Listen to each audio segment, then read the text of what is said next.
Jan Mickelson and I got to know each other many years back, but mainly, like you, I knew of Jan through radio. I knew of Jan through listening to his show.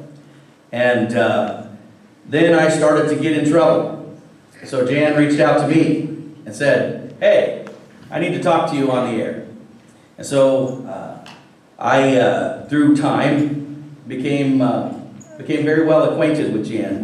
Back in 2014, in November of 2014, he and I traveled with a group of about 100 pastors and ministry leaders and Governor Mike Huckabee, and we went to Poland, we went to London, we traveled over Europe, and I walked the grounds of Auschwitz with Jan Mickelson. I consider him to be blunt with you, a hero. He is a man of God. He is a person that unquenchably desires to speak and know the truth. And I am so proud that he is my friend and brother in Christ. Jan Mickelson.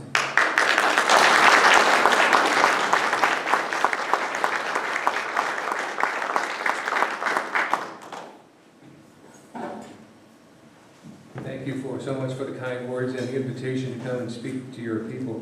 That takes a lot for a pastor to give up his pulpit on a Sunday morning. You don't know how difficult that is for a pastor to do that.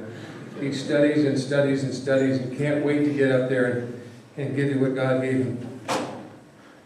But he's done it today. He might regret it, but I don't think he will. So my son Scott, in whom I'm well pleased.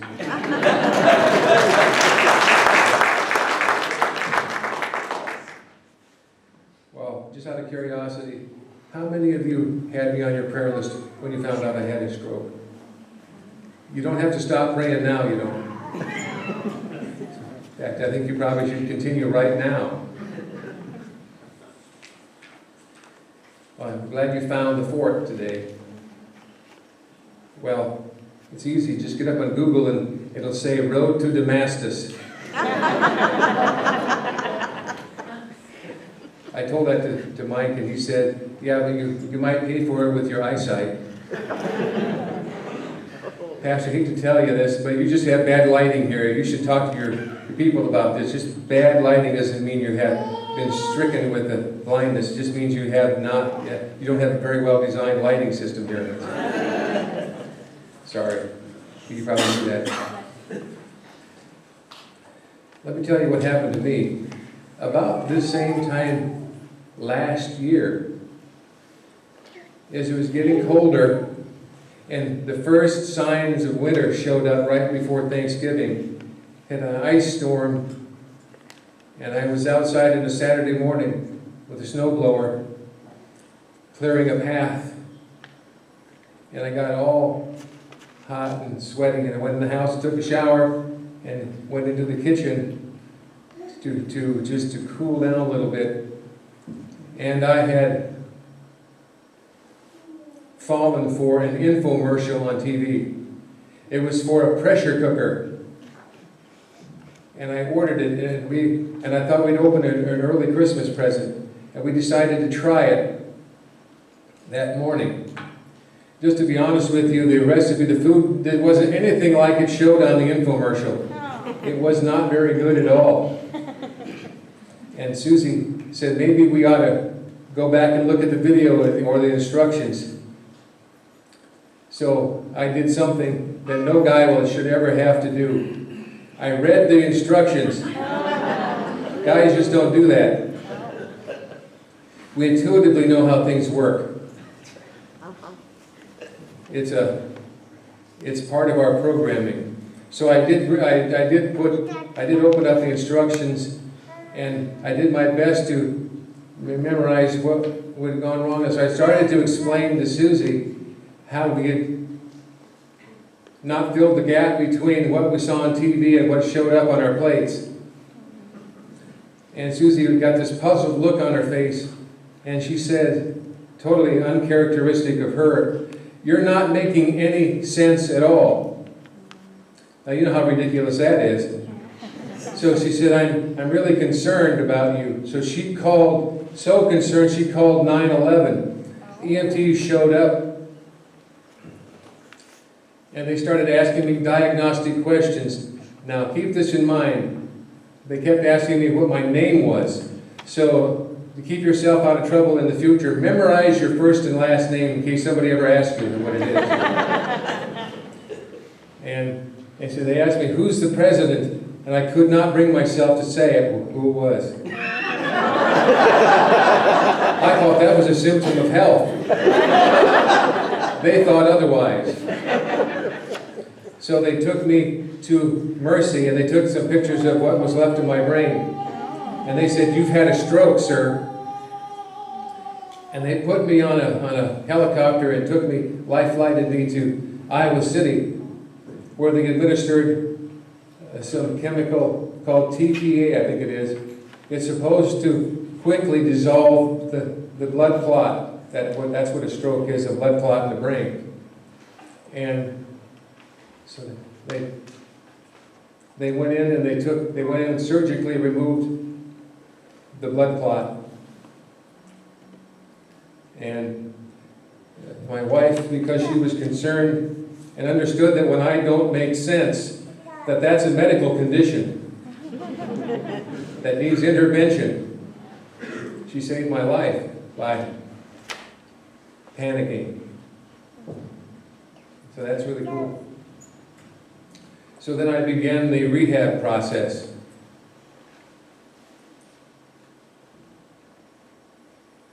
Well, while I was in the hallway, on the gurney, waiting to go to my room, the doctors came to me and said, hey, we need permission from you in case you have swelling in your brain because of our surgery.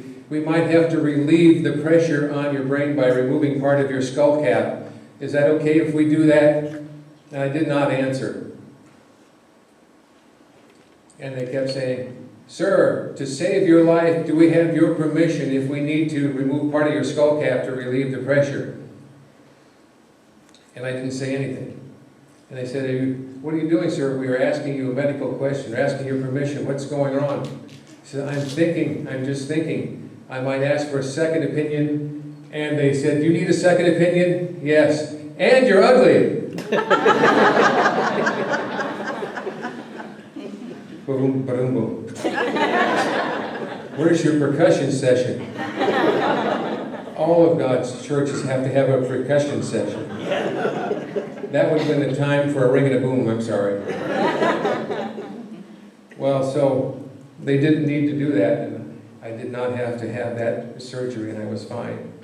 While I was there, though, Susie, you might not remember this, but there was one of the nurses came up to me, a black lady, and she got right in my face. She was a lady who had extreme makeup. You know what, some ladies, for some reason, decide to paint their eyebrows so they have this constant look of, perennial look of total surprise all the time. Eyebrows lifted in surprise.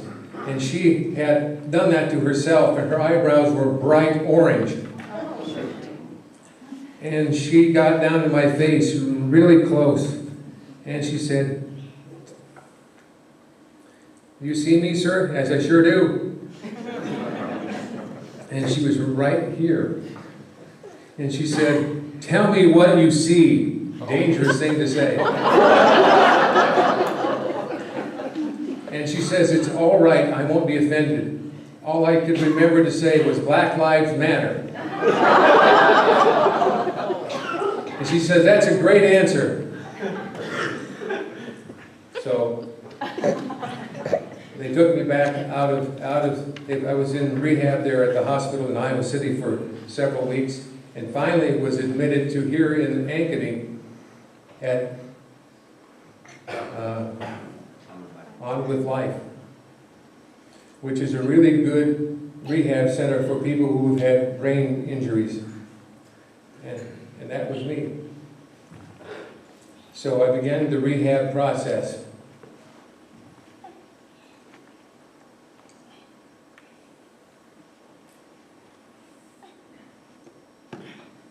And I began to think about my life and what all this stuff meant.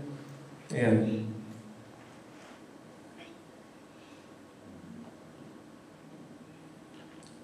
I thought, I was listening as the pastor was talking to Sunday school class about spiritual gifts and the gifts that God gives to each of His people. And that's a really fine insight. When I got back from rehab, I volunteered. I told my pastor, if you ever need to have somebody go with you calling in the hospital, I'll be there with you. I'll go with you. I'd always resisted that in the past. If your pastor asks you to do that, jump at the chance, because it's a huge blessing to do that. And the second thing is, most people panic at the idea of going into a hospital room and talking to somebody that's been really, really messed up. I wouldn't know what to say. The pastor knows what to say. He's gone to school. He knows how to be profound. So all he's done is memorize a bunch of Hallmark cards. Brings them out when he needs them. But I can teach a course now on visitation and hospital visits. I'm going to do that this morning if you don't mind. Because I've seen the best and the worst. Well, I said I wanted to get back to work almost immediately, but they wouldn't let me leave.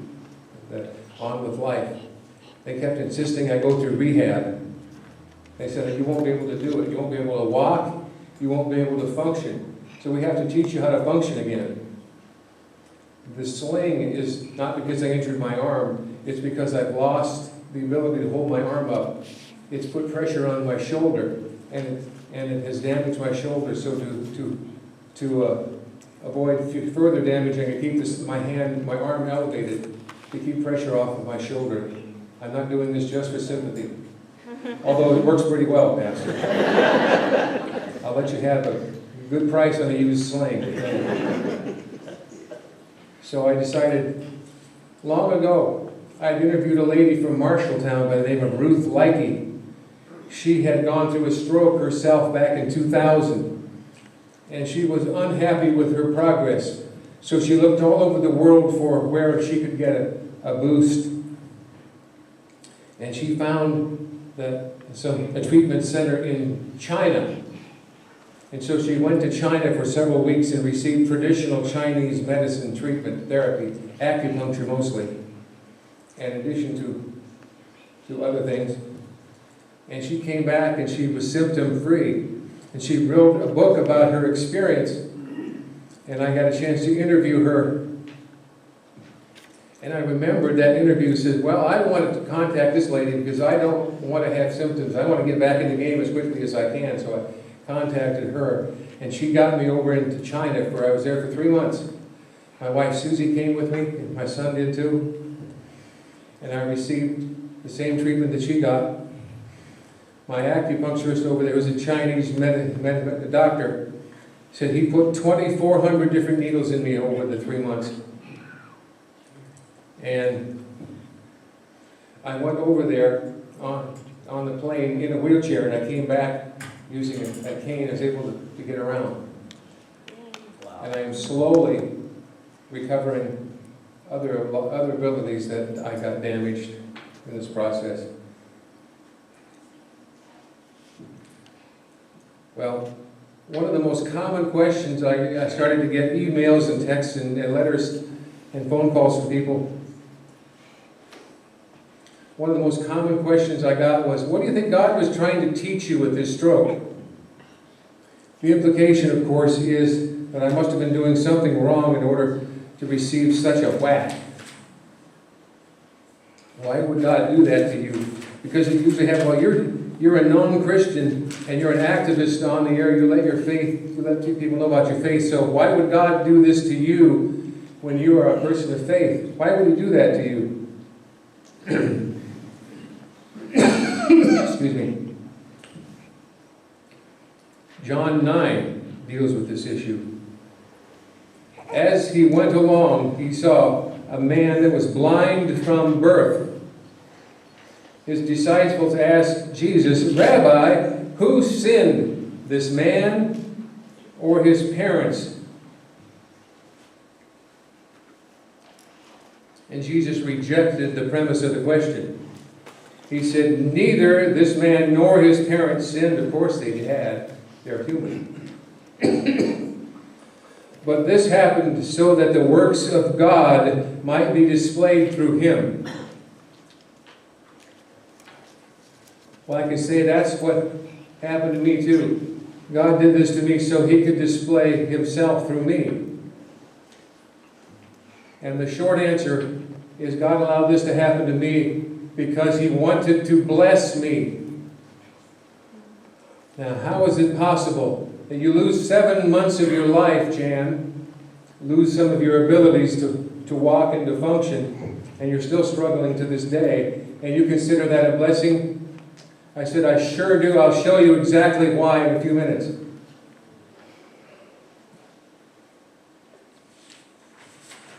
You know, one of the most interesting books in the Bible is the book of Job. It is, I think it's the oldest book in the Bible, right, Pastor? All right, since he's shaking his head up and down, I know he's read it.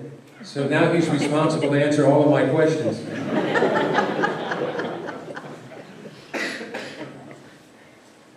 The first part of Job chapter 2, it said, another day,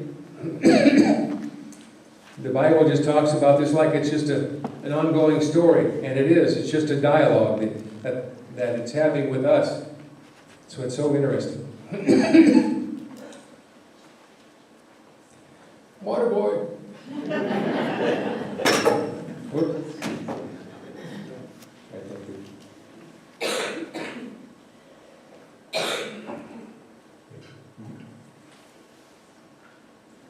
Well, let me read this to you.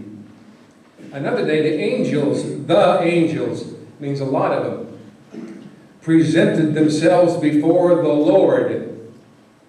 And Satan also came with them to present himself before God. Now, how is that possible, Pastor? Who gave a hall pass to Satan, to heaven? He'd been already kicked out of heaven right long before then, right? How did he get a hall pass? Good question, Dan. Well, he'll have an answer for you the next Bible study. Ask him. And if I'm not here, ask him the question, okay? And Satan also came with the angels. And the Lord said to Satan, "Where'd you come from?" As if he didn't know. Just a dialogue.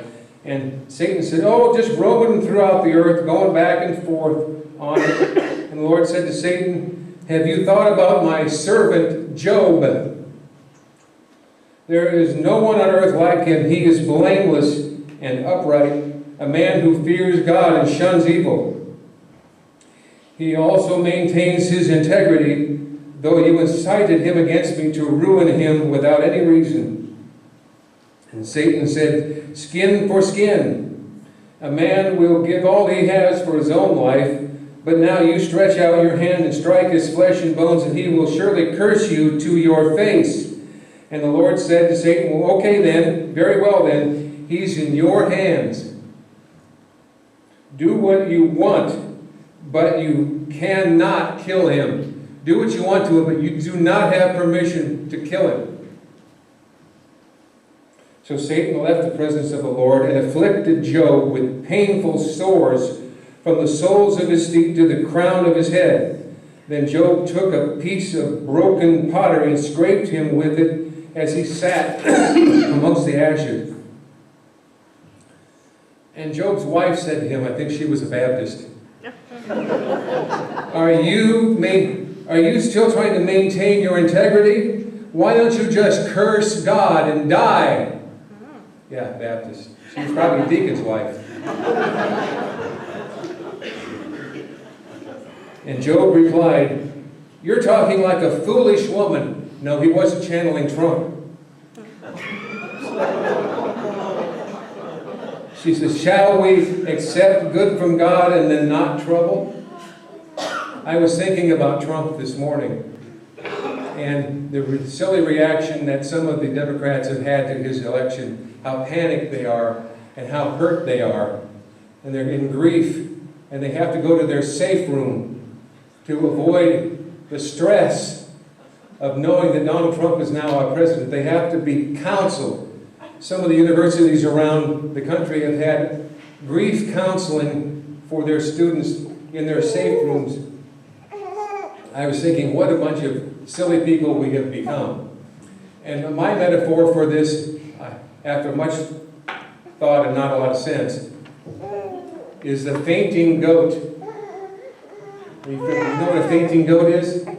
It's a particular variety of goat that if they're startled, they just stiffen up, their legs stiffen up, and they just flop over to the side. They pass out.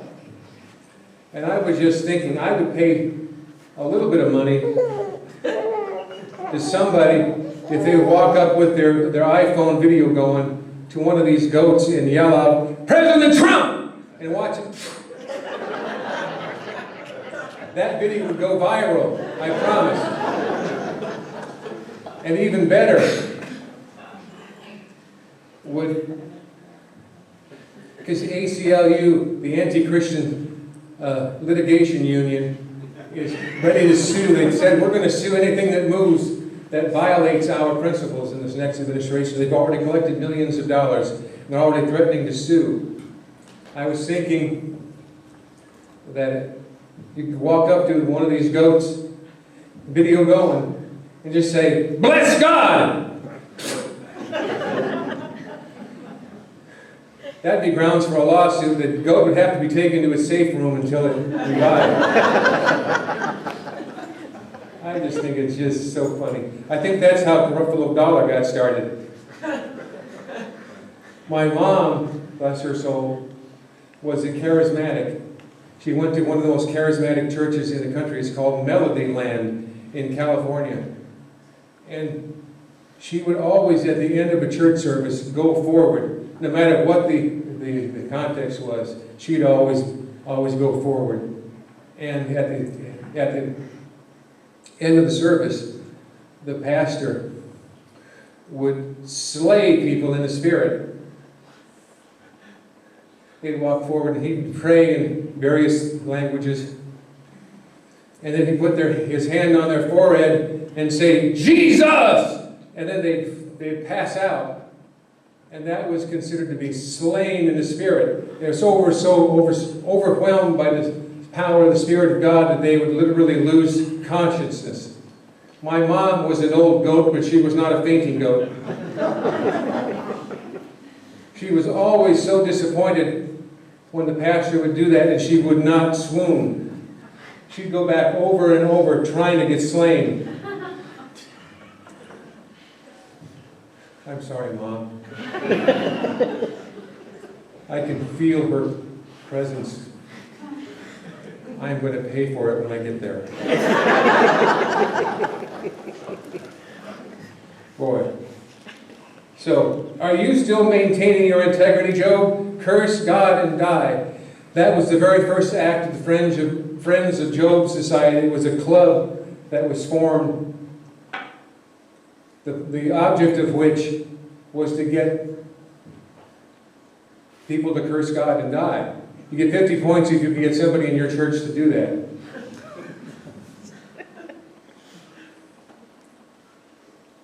It says here, when Job's 3 friends, he only had 3 friends, Tamanite, Bildad, and Shuhite, and Namahite. Now, begins my lesson on what not to do when you're calling with the pastor at the hospital.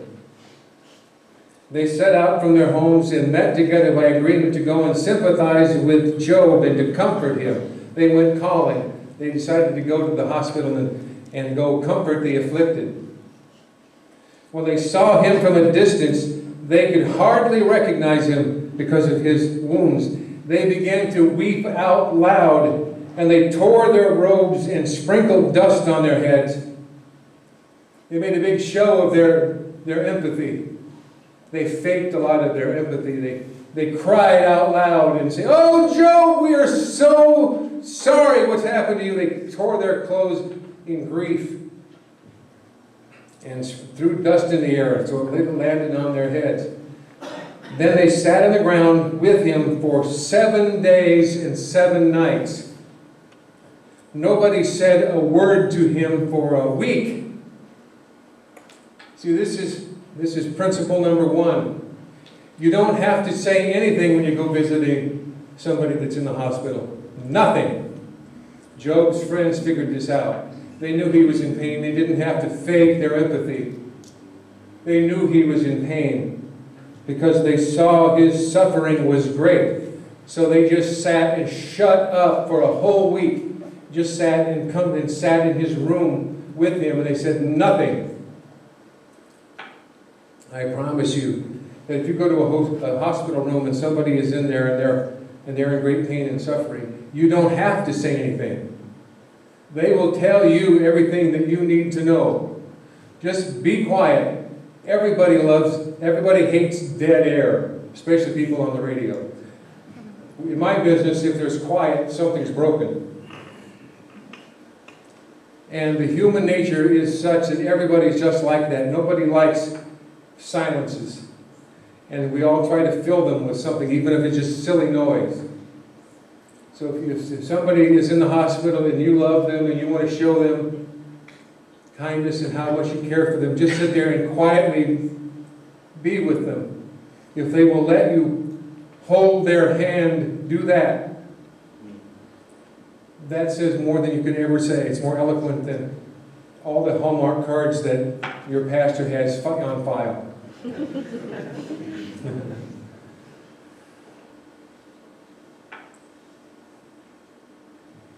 Then they left after they had been there with him.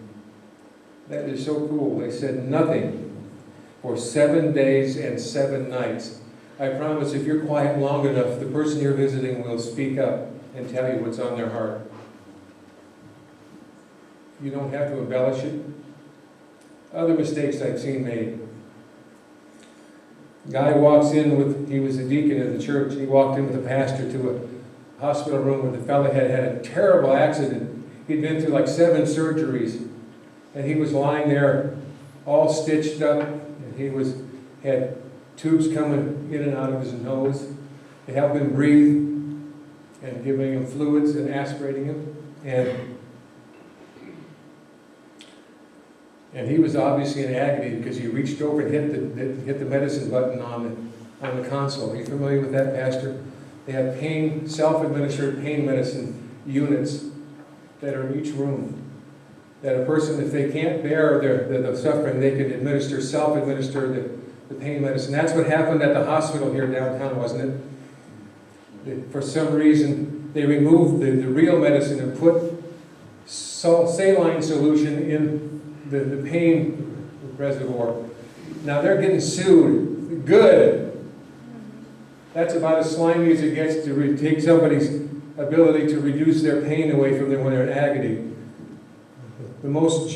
They give them lots and lots of money. That doesn't approach justice.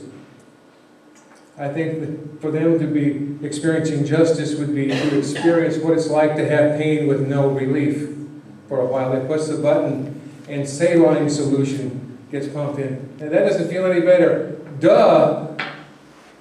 Maybe you should not have removed that medicine from somebody who really needed it.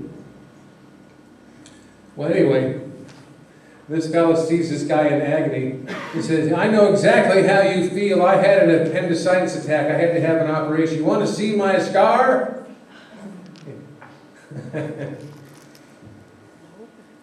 Nobody wants to see your scar. And you don't have to have experienced every agonizing life event in order to empathize with somebody who's in pain.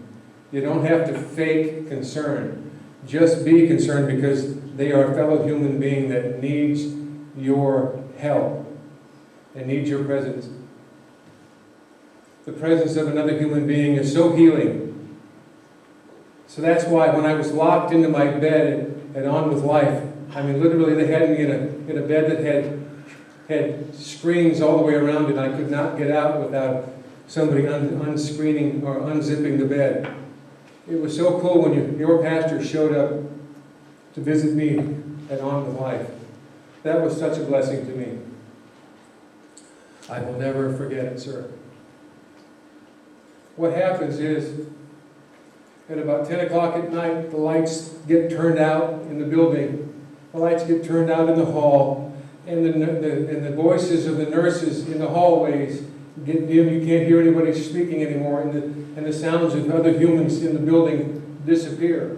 And all of a sudden, your loneliness overwhelms you.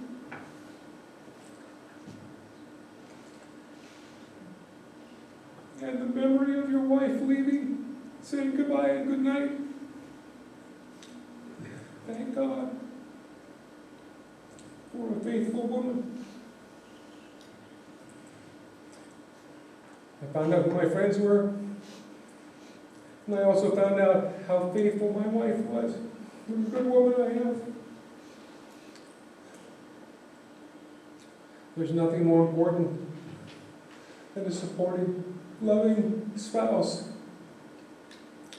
Well, when she was gone and the lights dimmed, even the sound of the floor Zamboni machine is gone. She had a machine to drive around and polish the floors with. I called it the floor Zamboni. One night, as he'd go past my room, I'd say, please let him stop and talk to me. I even talked to the guy polishing the floor. I was so lonesome. I would have even welcomed the guy and said, let me show you my scar. That would have been... The other example was, went to visit a lady who just finished 48 hours of very, very difficult labor. And she finally had a child. And she was in recovery. And the deacon walked in and said, you know, I passed a kidney stone once, and I'm told that's just like having a child. No, it is not. And by the way, in 4 states, including Iowa, if somebody says that to you, that's grounds for justifiable homicide. They would deserve it. Amen, ladies? Amen. Yeah. So don't fake identification with somebody's pain unless you actually had it. Even then, it's not necessary for you to do that. Went to a rest home to visit on Sunday afternoon after church. We're sitting there as this nice lady, she was in her 90s, was being beset upon by her grandchildren. They were in her room. They were all over everything, climbing over everything. They'd gotten the remote to the TV, and Tommy was sat there changing channels every 3 seconds. And Grandma finally said, Tommy, come here for a second. Grandma wants to talk to you. And said, sit in my lap, Tommy. And Tommy wasn't sure what was going to happen, so he sat quietly on Grandma's lap. And Grandma said, when I was your age, you know things aren't going to work out very well. When your grandparents start to remember things like, when I was your age, what is about to follow is not likely to be good. I was taught a skill by my doctor, who was a phrenologist, to how to read somebody's future by feeling the bumps on their head. That's what phrenology is, or pretends to be. So Tommy's sitting there, he started to feel his scalp. He had a butch haircut, because it was summer, and his hair was as short as it's ever going to be. He says, but Grammy, I don't have any bumps on my head. And she says, not yet.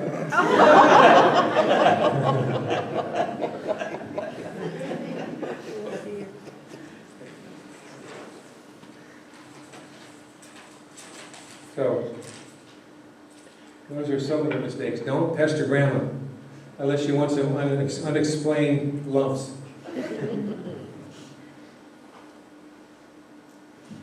Well, what God sent me to comfort me, in addition to your pastor, was music. I sat there with my iPad and my earphones in the middle of the night, listening to music on YouTube, to Christian music. This is a song that God gave me. It said everything I needed to hear at the moment I needed it most.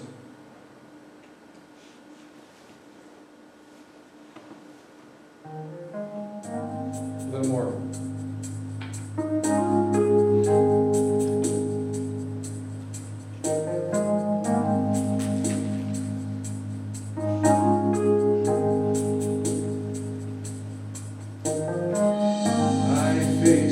A mountain that I never faced before. That's why I'm calling on you, Lord. I know it's been a while, but please hear my prayer. I need you now, like I never have before. Sometimes it takes a mountain, sometimes a troubled sea, sometimes it takes a desert to get a hold on me.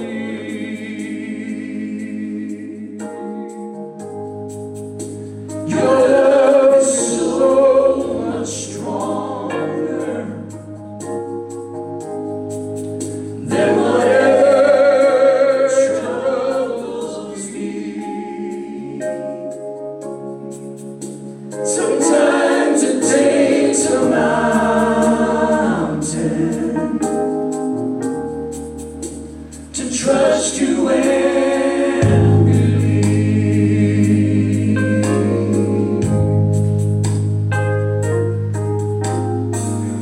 Forgive me, Jesus, I thought I could control whatever life would throw my way. This, I have to admit, has pushed me to my knees. I need you now, and I'm not ashamed to say, sometimes it takes a mountain, sometimes a troubled sea, sometimes it takes a desert to get a hold on me.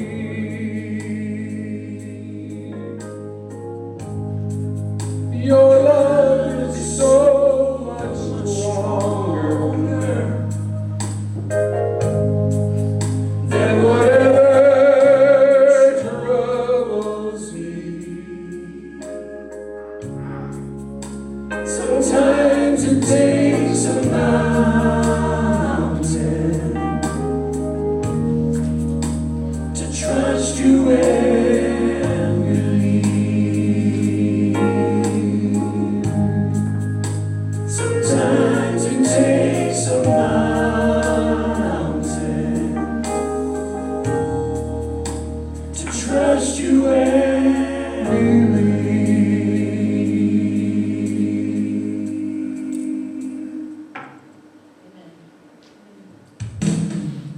Sometimes it takes a mountain,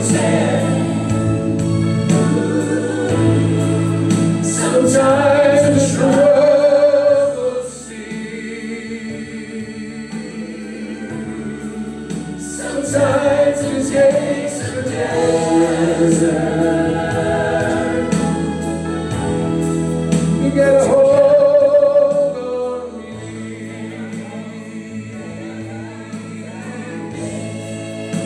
Your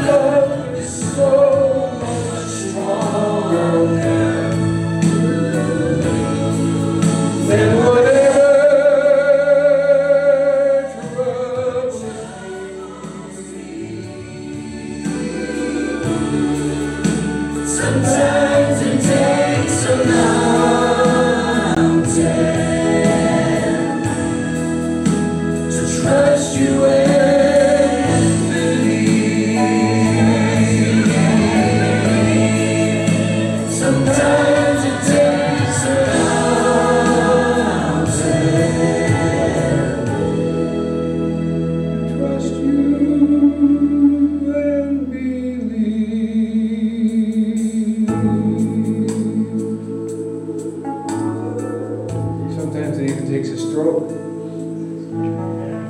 Well, that's what happened to me. I played that song all night long till I wore out the battery on my iPad. And everybody else is welcome on that floor because I sang along with it. Sorry. Well, back to my question is, what was God trying to teach you through this experience? Everything that I just told you taught me how to empathize with people who are going through similar straits. And it's also ended my resentment for people who were parked in the handicap spot at Hy-Vee. Now that I'm doing exactly the same thing. I might buy a Winnebago just so I could camp there in one of those sites and just stay there for about 5 years. Well, I got off the plane in Beijing, China, because I finally found Ruth Likey in Marshalltown. And she agreed to help me get there and go through the same treatment she went through.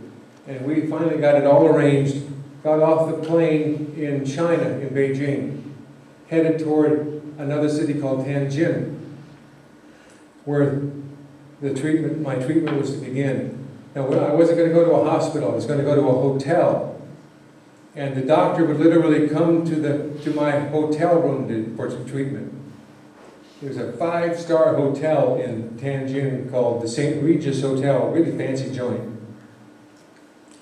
Really spoiled, rotten. That's the other nice blessing I got out of this. Got to travel the world and stay in a nice hotel.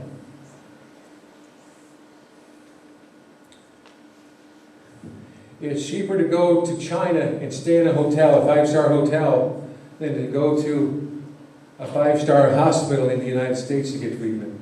Way cheaper to do that. You guys have been through anything health-related, you know how expensive it is.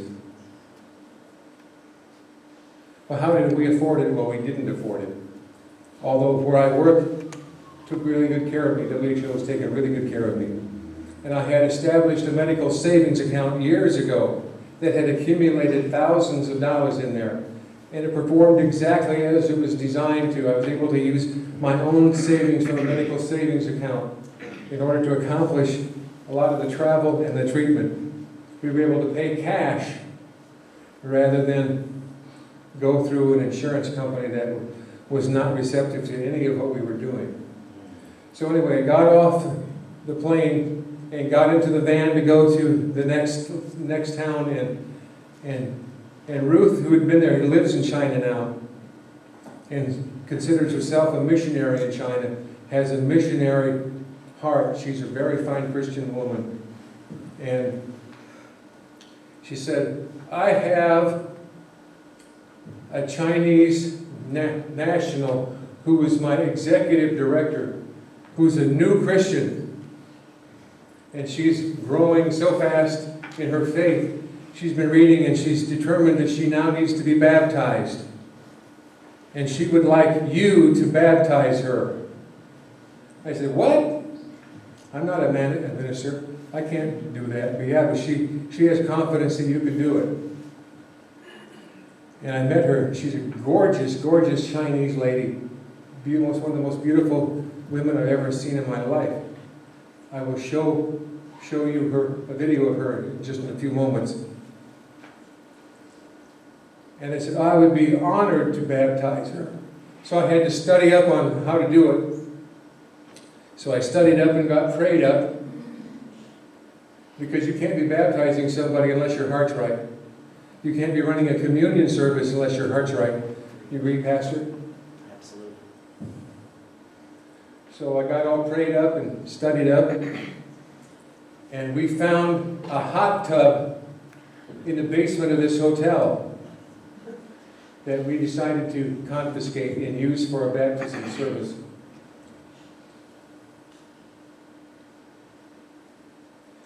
Well, my son got his iPhone and he videoed the entire thing.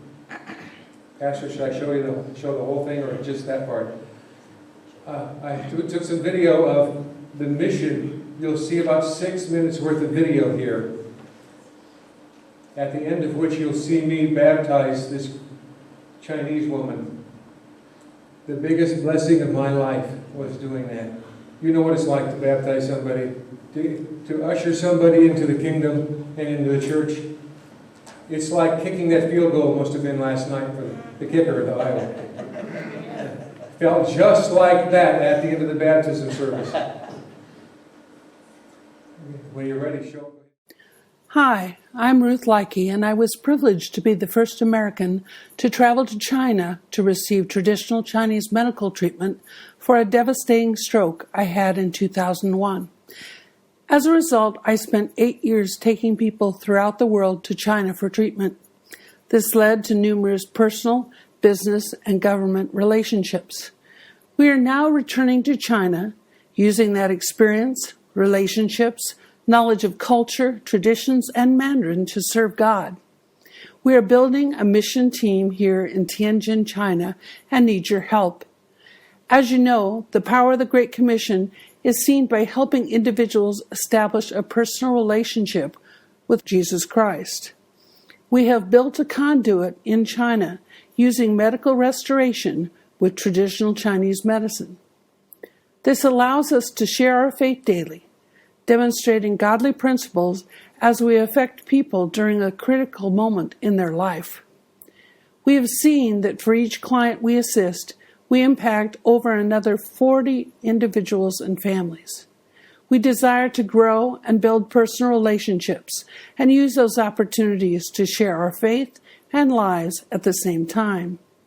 Our goal is to build up a medical center over the next 3 years that will serve as international and domestic clients alike.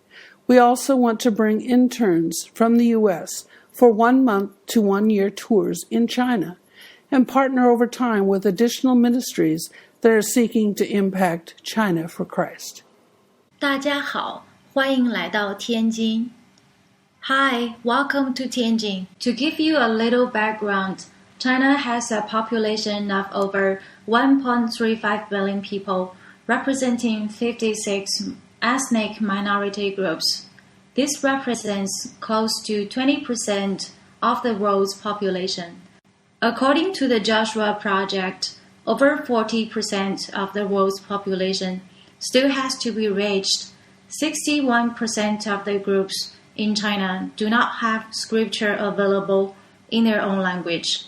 Over 256 dialects in China, and over 90% are non-believers or untouched by the gospel. And when I came to China, I met Chihui, although I've only known her a short period of time.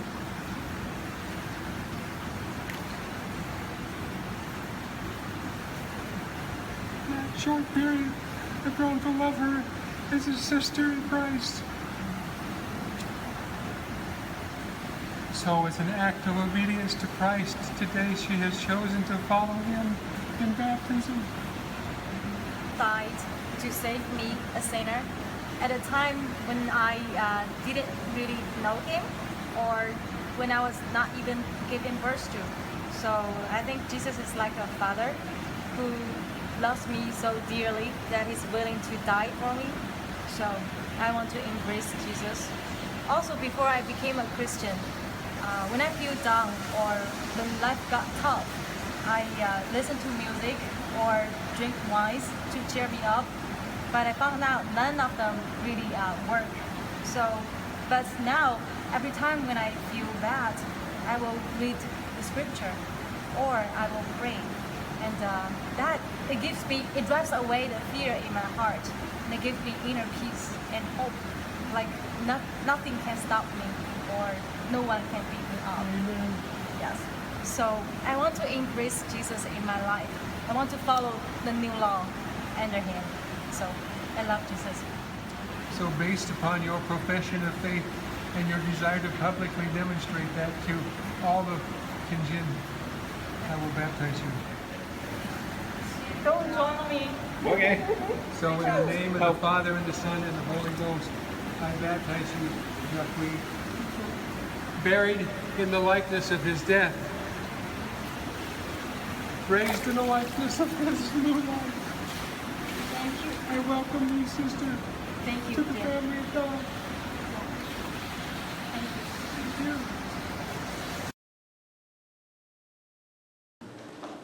Touchdown, Iowa.